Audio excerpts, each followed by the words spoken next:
أعوذ بالله من الشيطان الرجيم بسم الله الرحمن الرحيم الحمد لله رب العالمين وصلى الله على محمد وعلى آله وصحبه أجمعين.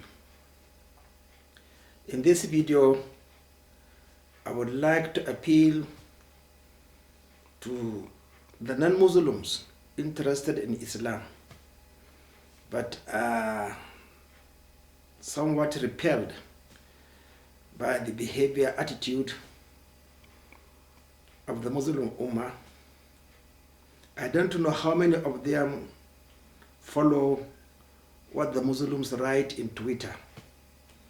I don't know, truly speaking, how many of them.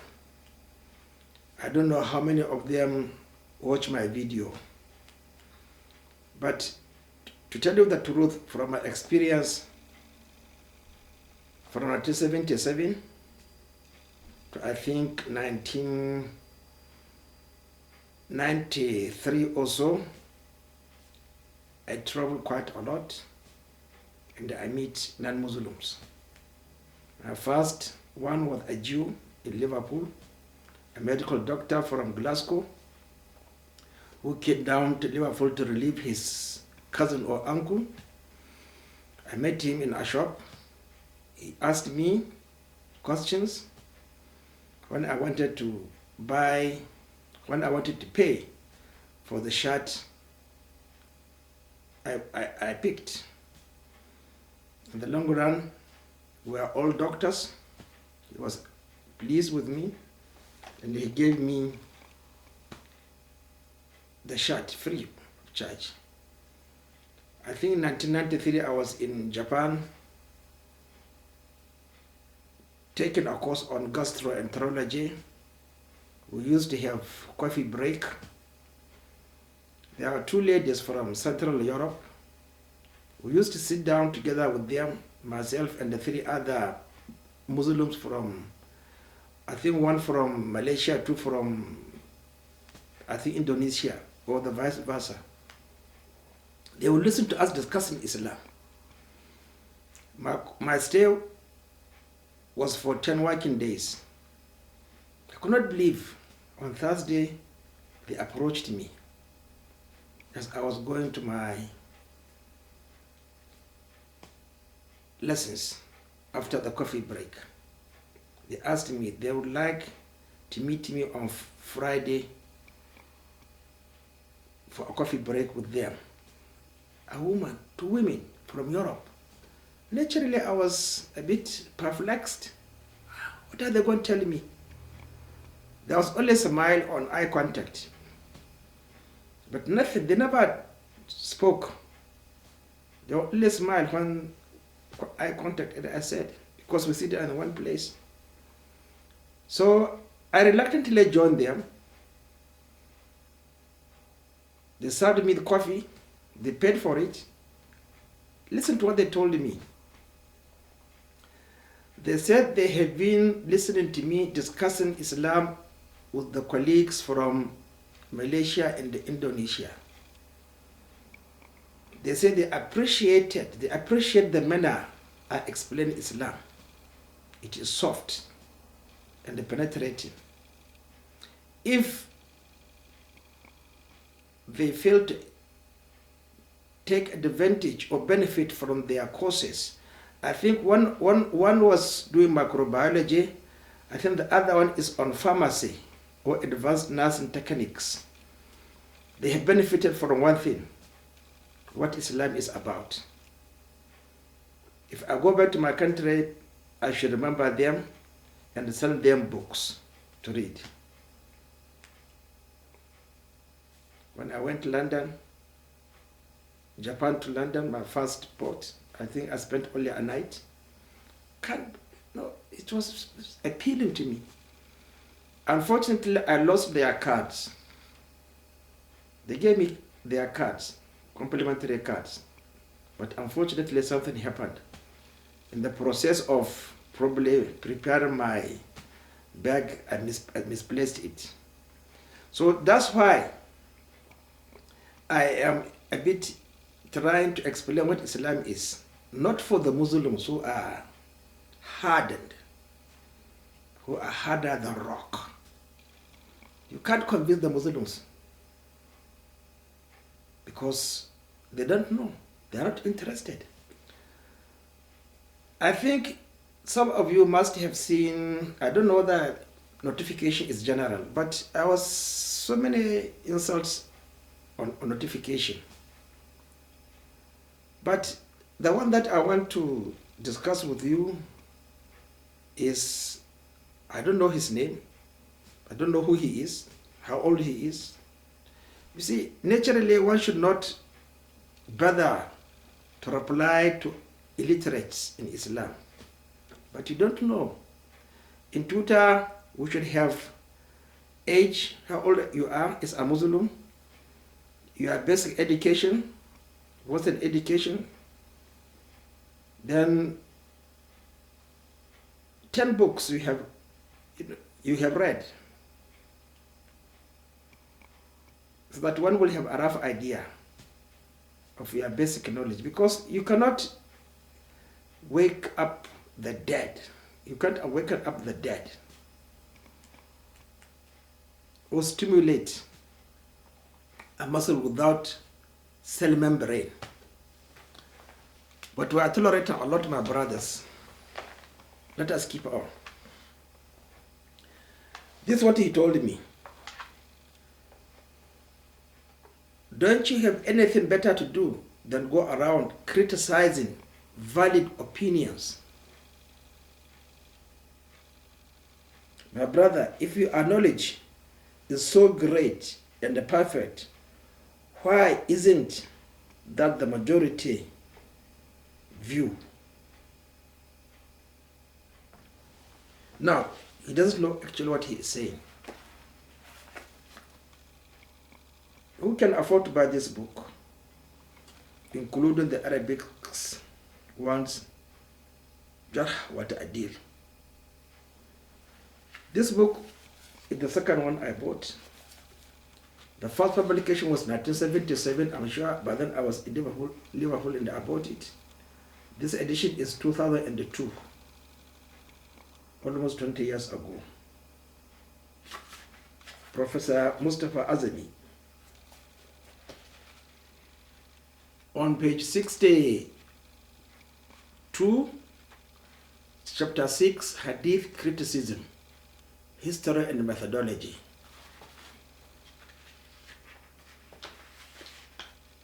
On page 65, he said, if criticism is the effort to distinguish between what is right and what is wrong, then we can say that it began in the life of Muhammad Rasulullah. But at that stage, or at this stage, it meant no more than going to the Prophet and verifying something he was reported to have said. This is what I'm saying. That is my criticism.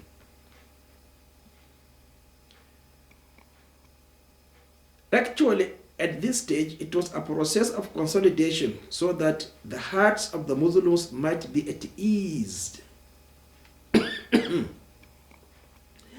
As has been described by the Quran in the case of Prophet Ibrahim alayhi salam.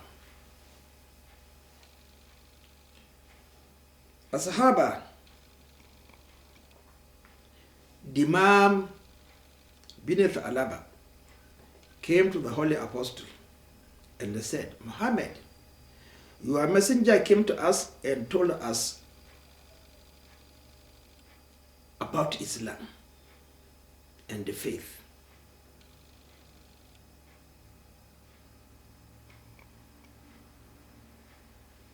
So and so. Rasulullah said, he told the truth. That is criticism. He didn't believe in what he says, or he is suspicious, or he knew about the arrival of Rasulullah sallallahu alayhi wa sallam. Now he's in Medina. This incident took place 5 after Hijrah. It's not included in this book, but I have to check. You don't just read. You must satisfy your own conscience and anxiety.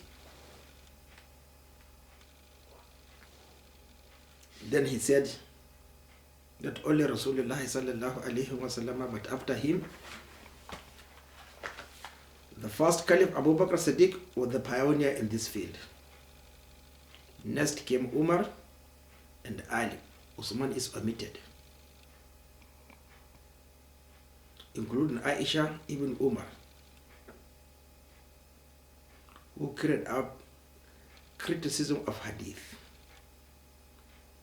I think with Aisha it took only place about 4 times, not more than that in her life. She died 58 after Hijrah.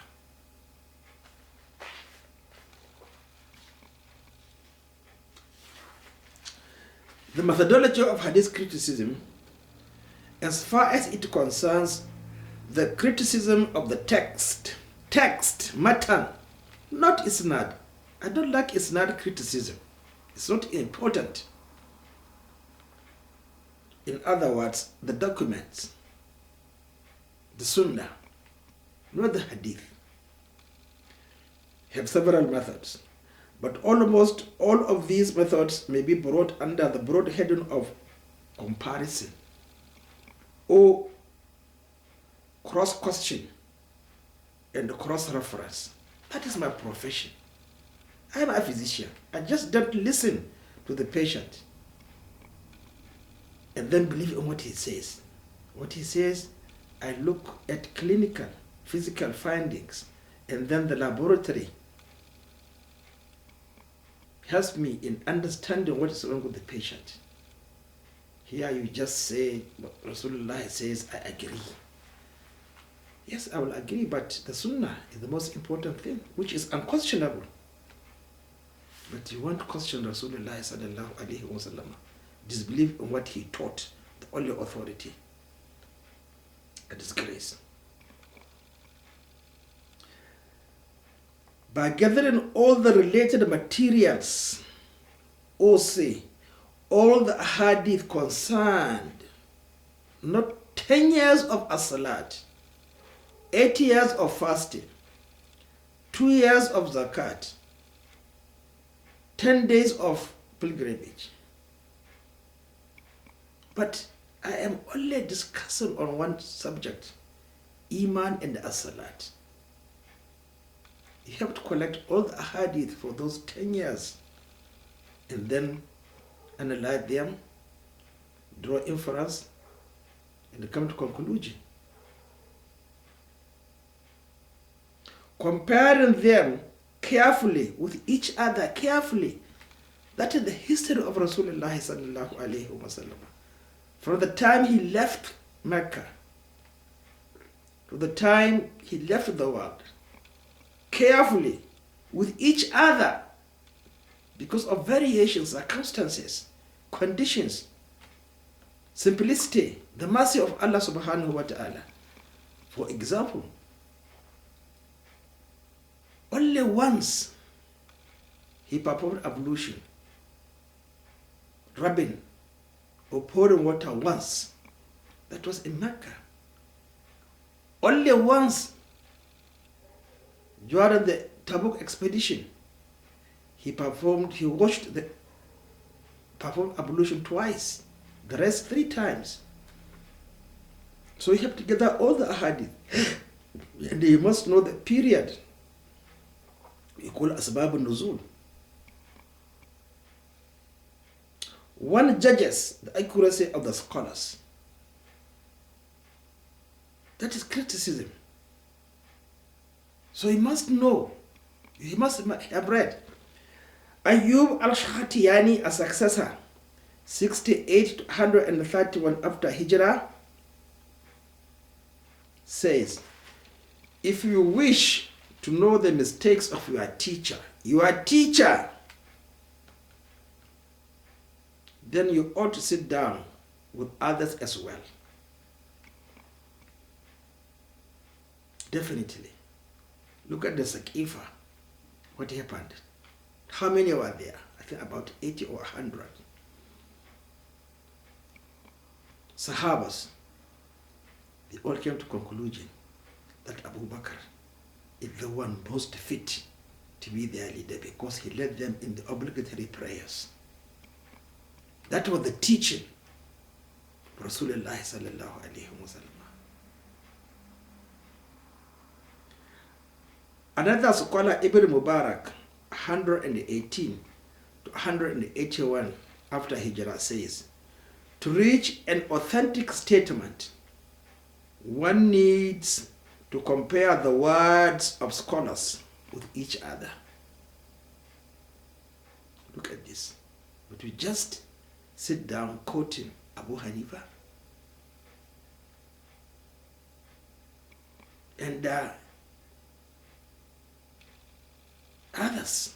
Abu Hanifa didn't do anything. I asked, show us the literature or the sunnah he left behind. But people who don't know, who had no means, kept on attributing things he never said. So look at our main problem. I am Hanafi. I am not Maliki. I am not Shafi'i. I am not Hanbali. I am only Hanafi. That is wrong. It's wrong.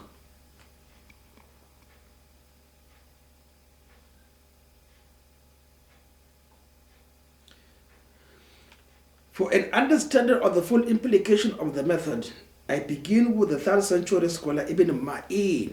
He died 233 after Hijrah. Look at the period. He went Affan, a people of a great scholar Hamad bin Salama, to read the books of Hamad to him. Who is this Affan?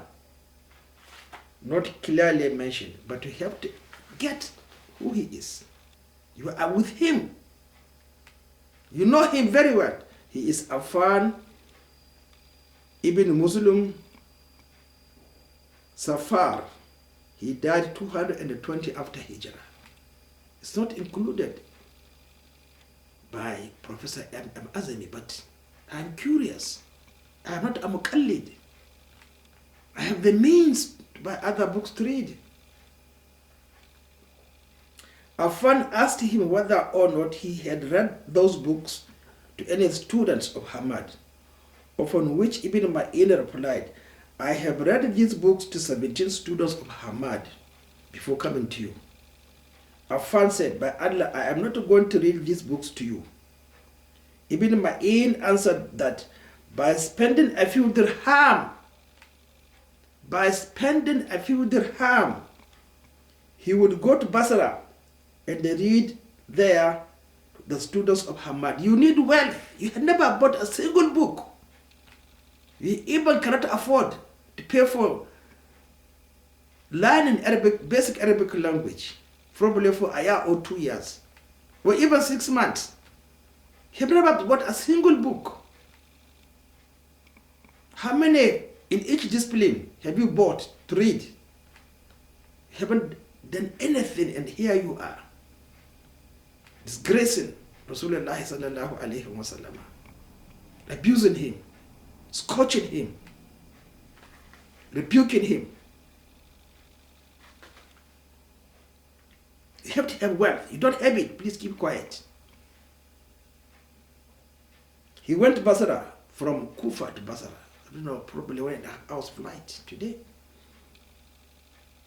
To Musa ibn Ismail. Who is he? Do you know his details? He is Musa ibn Ismail Tabadaki. He died 223 after Hijrah. Another people of Hamad, Musa asked him, have you not read these books to anybody else? Affan said, I have read them completely to 17 students of Hamad, and you are the 18th. Musa asked what he was going to do with all those readings. Ibn Ma'in replied, Hamad bin Salama committed mistakes, and his students added some mistakes to his. So, I want to distinguish between the mistakes of Hamad and those of his students. If I find all the students of Hamad committing a certain mistake unanimously, then the source of the mistake is from Hamad. If I find the majority of Hamad students saying something and some of them go against them, then this mistake was committed by that particular student of Hamad. In this way, I make a distinction between the mistakes of Hamad and those of his students. Please buy this book and read and others. So he didn't know what he is saying. Criticism of hadith began with Rasulullah sallallahu alayhi wa sallam. And why is it? Even up to today, because we are not interested, we Muslims. There's no freedom of association in the union. Everybody wants to be known. But we are saying, let us be humble. Let us refer everything to Rasulullah sallallahu alayhi wa sallam. Then cross-check for Abu Bakr and Umar. You don't like it. Then he said, valid opinions. How can there be criticism? He doesn't even know what happened.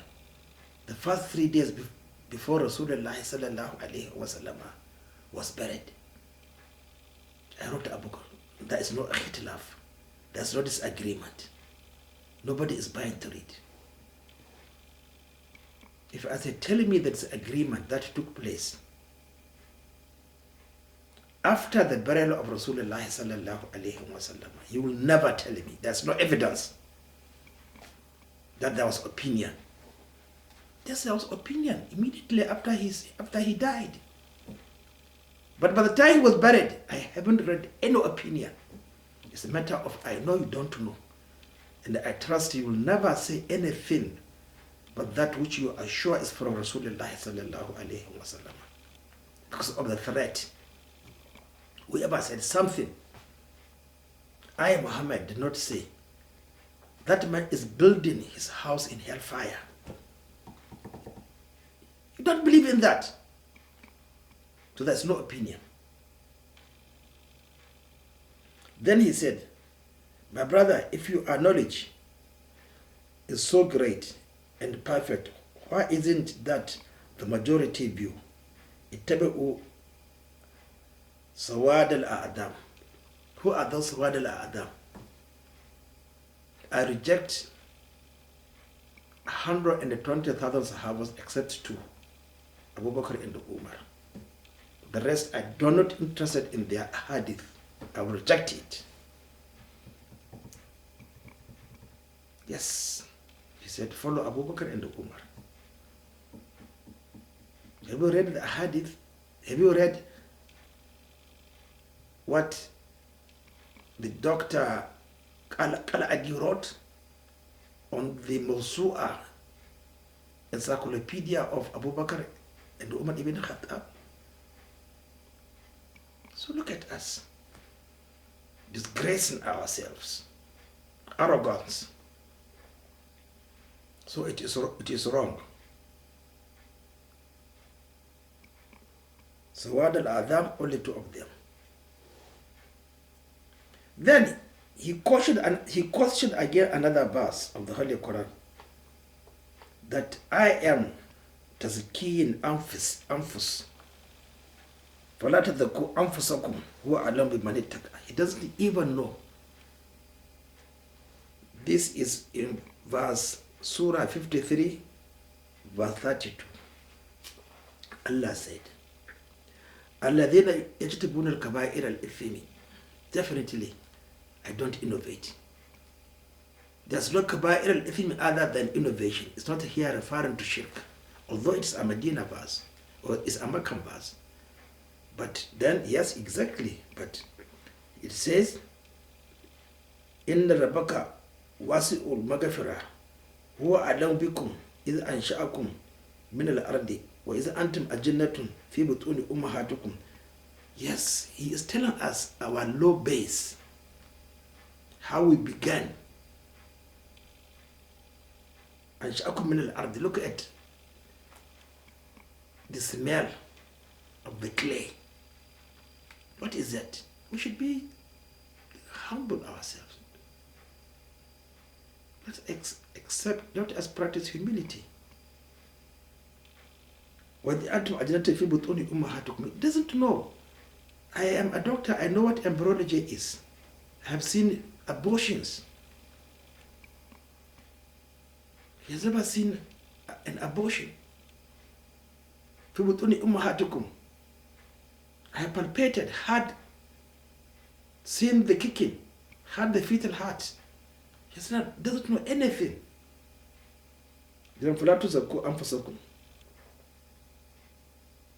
Don't attribute purity to yourselves.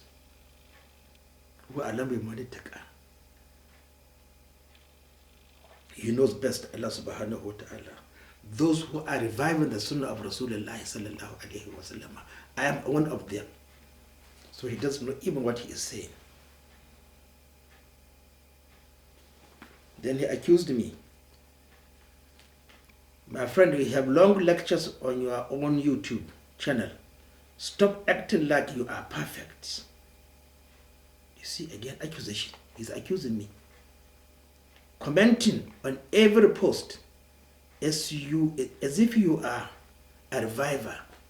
Look at him, not ashamed.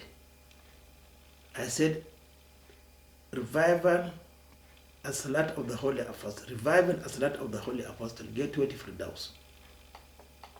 Did he read?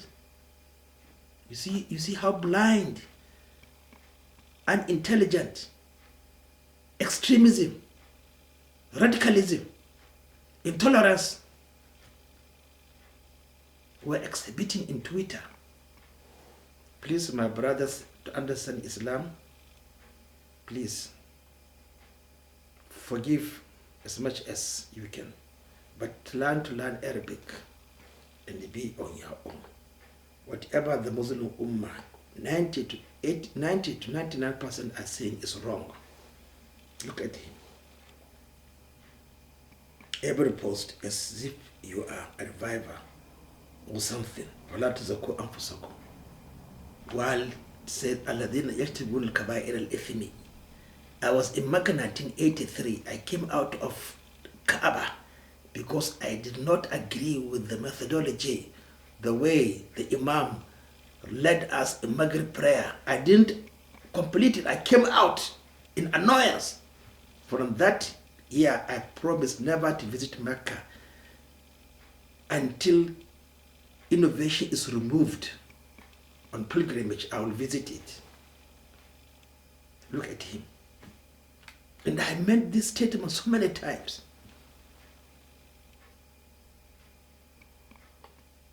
So my brothers, to understand Islam, as I said, I have been with you for a long time.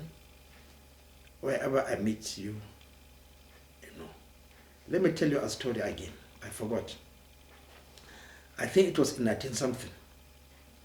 I was going to take the train back to my house court where I used to reside from Central Mosque, Park Lane Road. About halfway, I met a tall white man. He saw me. My brother, you are a Muslim. I want to understand Islam. Shaking like this. Help me. Which books am I going to buy? There was, by then, a Nur bookshop. I said, let us go to a Nur bookshop. We went back. It took time, about an hour with him going around the bookshop. He asked me which book is he going to buy. He said he wanted to buy, I think, Pictol, or Saleh, or Abdullah Yusuf Ali. I said, look, those translations of the Holy Qur'an do not explain. Their explanation is limited. You need a lot of explanation to understand Islam. By Abdul Ala Maududi. I think there was a Pakistani or an Indian close to me. He said, no, don't buy it. It's too lengthy. Look at us. It's too lengthy. How do I know? It's Abdul Alam al-Dudi who will give you probably 70% of the requirements of in understanding Islam. The Holy Qur'ān, the tafsir, Asbab al-Nuzul, history, Sharia, and other things. Look at a Muslim condemning, he doesn't know. So my brothers, this is a situation the Muslim Ummah is actually facing today. But take it easy, please. Assalamu alaikum wa rahmatullahi wa barakatuh.